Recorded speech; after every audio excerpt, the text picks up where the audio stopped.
हम देखेंगे अपना स्टॉक्स का वॉच लिस्ट और इंडेक्स को कैसे ट्रैक कर सकते हैं एक्सेल की मदद से। तो मैं एक नई शीट में चला जाता हूँ।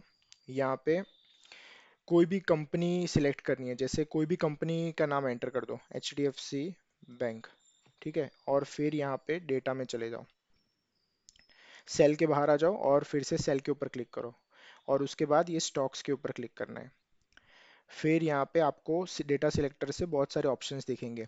यहाँ पे देख सकते हो कि एनएसई पे है, बीएसई पे है, फिर न्यूयॉर्क स्टॉक एक्सचेंज पे जो यूएस में रजिस्टर्ड है एचडीएफसी बैंक, उसका एचडीबी फाइनेंशियल्स है नाम, तो एचडीबी है। तो यहाँ पे अपने को एनएसई या बीएसई कोई भी एक सिलेक्ट करना है यहाँ से। तो हमने जैसे एनएसई सिलेक्ट किया। अगर हम बीएसई सिलेक्ट करते हैं तो भी मैं दिखा देता हूँ कैसे आता है एचडीएफसी बैंक। फिर इसके ऊपर क्लिक करके स्टॉक्स में जाना है। स्टॉक्स के ऊपर क्लिक करके ये हमने एनएससी किया हुआ है, यहाँ एक्स एनएससी, हम अभी बीएससी सिलेक्ट करेंगे। तो ये आया बीएससी। ये जो एक्स बीओएम है, बॉम्बे स्टॉक एक्सचेंज, और ये एक्स एनएससी है, वो है एनएससी स्टॉक एक्सचेंज पे रजिस्टर्ड। तो एनएससी पे इसका नाम है एचडीएफसी बैंक, और बीएससी पे नाम है इसका, मतलब एक डिजिट होता है, तो 500180। ठीक है, तो मैं एक डिलीट कर देता हूँ, कोई भी चलेगा, आपको कोई भी एक चलेगा। यहाँ पे मैं एक डिलीट कर देता हूँ। फिर यहाँ पे प्लस फील्ड में जाता है। यहाँ पे सेल पे क्लिक करके हम यहाँ से राइट साइड प्लस पे जाएंगे। तो फील्ड में आपको बहुत सारे यहाँ पे ऑप्शंस दिखेंगे, जैसे 52 वीक हाई है, 52 वीक लो है, परसेंटेज चेंज है, चेंज प्लस माइनस कितना हुआ है वो है, हाई है, इंडस्ट्री कौन सी है। तो मैं यहाँ पे 52 वीक हाई सिलेक्ट करता हूँ। तो लास्ट 52 वीक्स में उसका हाई यहाँ पे प्राइस दिखा देगा। जैसे अपना जो ब्रोकर डेटा दिखाता है, सेम डेटा है यहाँ से, पर उसमें एक दो चीज़ और एक्स्ट्रा है जो हम यहाँ से इजीली ट्रैक कर सकते हैं, जो कि है पी रेशियो। यहाँ से इजीली पी रेशियो पता चलता है, तो आपको हर एक कंपनी के अंदर जाना ज़रूरी नहीं है। फिर यहाँ से हम सिलेक्ट कर सकते हैं उसका ऑफिशियल नेम, जो कि है H D F C bank. जैसे हम बजाज फाइनेंस सिलेक्ट करते हैं और यहाँ से स्टॉक्स के ऊपर क्लिक करते हैं, तो बजाज फाइनेंस लिमिटेड ऑटोमेटिकली आ गया, क्योंकि यहाँ पे ये रो में हम लिख रहे हैं स्टॉक्स के नेम सिलेक्ट कर रहे हैं। तो X N S C automatic उसने फैच कर लिया, एन एस सी पे बजाज फाइनेंस ही नाम है। तो यहाँ से हम क्लिक कर सकते हैं डेटा सिलेक्टर पे, फील्ड पे जाके P ratio, price, share outstanding, volume, average volume कितना है, ईयर इनकॉर्पोरेटेड कितना है, और वो सिलेक्ट कर सकते हैं। तो मैं मेरी शीट वन में चला जाता हूँ, और शीट वन में मैंने यहाँ पे किया हुआ है इंडेक्स के लिए, जो कि है Nifty 50, Nifty financial services which is Fin Nifty, then Nifty bank, BSE Sensex, Nifty next 50 और निफ्टी 500। यहाँ पे इंडस्ट्री में और हाँ, और एक चीज़ यहाँ से, अगर कोई स्टॉक सिलेक्ट करते हो तो यहाँ पे ज़्यादा ऑप्शंस आएंगे।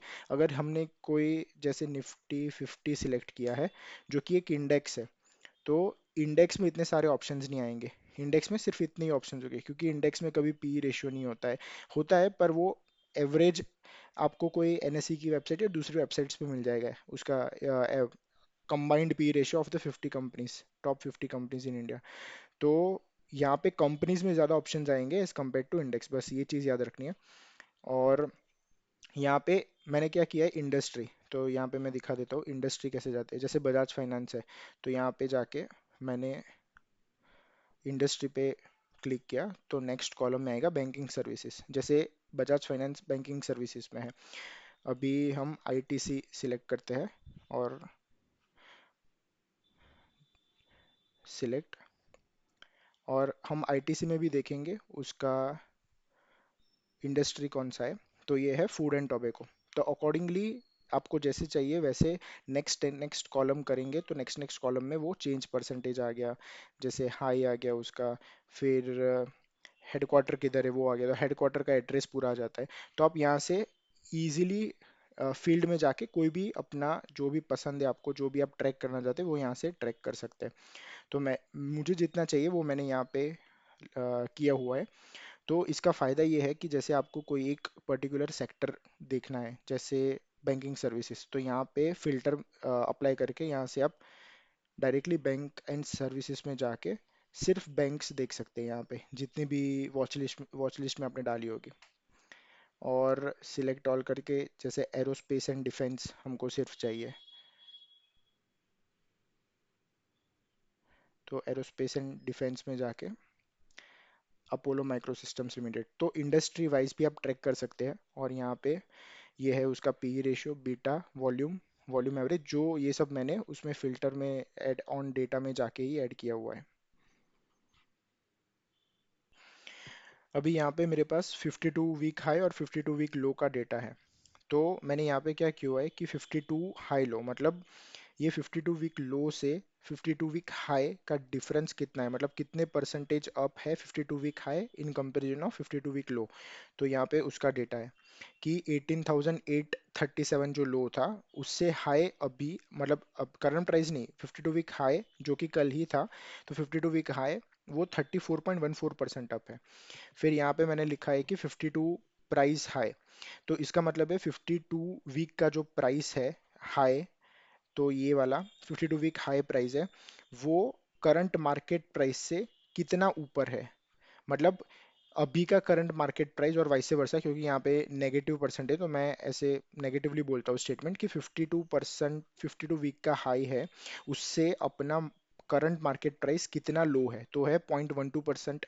निफ्टी फिफ्टी में, फिन निफ्टी में है -1.67%, बैंक निफ्टी में -3.76%।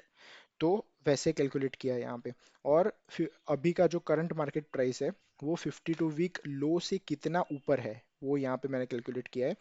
जैसे 18,837 52 वीक लो है और करंट मार्केट प्राइस है 25,235, तो 33.96% अप है 52 वीक लो से अभी का करंट मार्केट प्राइस। वैसे निफ्टी बैंक में 52 वीक हाई था 52 वीक लो था 42,105, तो अभी का करंट मार्केट प्राइस है वो 51,351 है। तो यहाँ से लेके यहाँ का डिफरेंस वो है 21.95 परसेंटेज अप है 52 वीक लो के अभी का करंट प्राइस बैंक निफ्टी का। तो यहाँ से अपने जब आपको डेटा मिल गया, जैसे ये डेटा मिल गया, ये डेटा मिल गया और अभी करंट मार्केट प्राइस मिल गया, तो आप कैसे भी डेटा को मैनिपुलेट कर सकते हो और आपको जैसे चाहिए वैसे आप नया नया रेशियो, नया नया परसेंटेज आप बना सकते हैं अपने लिए। ये मैंने इसलिए बनाया क्योंकि हमको इससे पता चलता है कि जैसे ये देखो हाईएस्ट परसेंटेज इसका है 76%, तो निफ्टी नेक्स्ट 50 52 वीक अपना लो से 76.96% अप है। तो जिन्होंने ये निफ्टी नेक्स्ट 50 के म्यूचुअल फंड में इन्वेस्ट किया है या निफ्टी नेक्स्ट 50 की कंपनीज में इन्वेस्ट किया है उनको अभी सबसे अच्छा रिटर्न होगा as compared to Nifty 50, Fin Nifty या बैंक निफ्टी या निफ्टी 500 कंपनीज। तो यहाँ से तुमको एक अंदाजा आ जाता है कि कौन से म्यूचुअल फंड और कौन से स्टॉक में हम इन्वेस्ट कर सकते हैं जिसमें ज़्यादा रिटर्न मिल सकता है। तो बस यही अपना एक खुद का डिजायर्ड वॉच लिस्ट बना सकते हैं